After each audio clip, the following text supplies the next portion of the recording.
Hello दोस्तों, आज की कहानी रास्ते का पत्थर। बहुत समय पहले की बात है। एक राज्य में एक राजा रहता था। वह अक्सर वेश बदलकर अपने राज्य के गांव और नगरों के भ्रमण पर निकलता और प्रजा के हालचाल लिया करता था। एक दिन वह हमेशा की तरह भेष बदलकर भ्रमण पर निकला। एक रास्ते पर पहुंचकर उसे विचार आया कि क्यों न मैं अपने राज्य के लोगों की परीक्षा लूं। आखिर मुझे भी तो पता चले कि मेरे राज्य की प्रजा के चरित्र का पता चले। उसने एक रास्ते के किनारे पड़ा एक बड़ा सा पत्थर रास्ते के बीचों बीच ढकेल दिया। रास्ते के बीचों बीच आ जाने की वजह से पत्थर ने आधा रास्ता घेर लिया था। वह रास्ते पर अवरोध की तरह था। राजा पेड़ के पीछे छुपकर देख रहा था कि कौन उस रास्ते के पत्थर को हटाता है। कई लोग उस रास्ते से गुजरे और रास्ते पर पड़े पत्थर को देखकर अपनी असुविधा जताने लगे।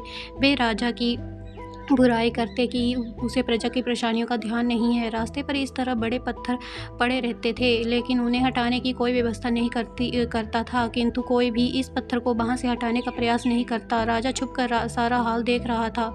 कई घंटे बीत गए थे, किंतु किसी ने उस पत्थर को हटाने का प्रयास नहीं किया था। राजा दुखी हो गया कि उसके राज्य के लोग कितने स्वार्थी हैं, जो दूसरों की मीन में तो निकालते हैं पर खुद भलाई का कोई काम नहीं करते। बस वे रास्ते पर पड़ा पत्थर हटाने के लिए आगे बढ़ा। तभी उसने देखा कि एक किसान पीठ पर धान की बोरी लादे आ रहा है। वह फिर पेड़ के पीछे छुप गया। उसने सोचा, इस व्यक्ति को देख लेता हूँ। उसने भी पत्थर न हटाया तो मैं स्वयं हटा दूंगा। किसान पत्थर के पास पहुंचा और ठहर गया। उसने अपनी पीठ की भारी बोरी किसी तरह उतारी और एक किनारे रख दी।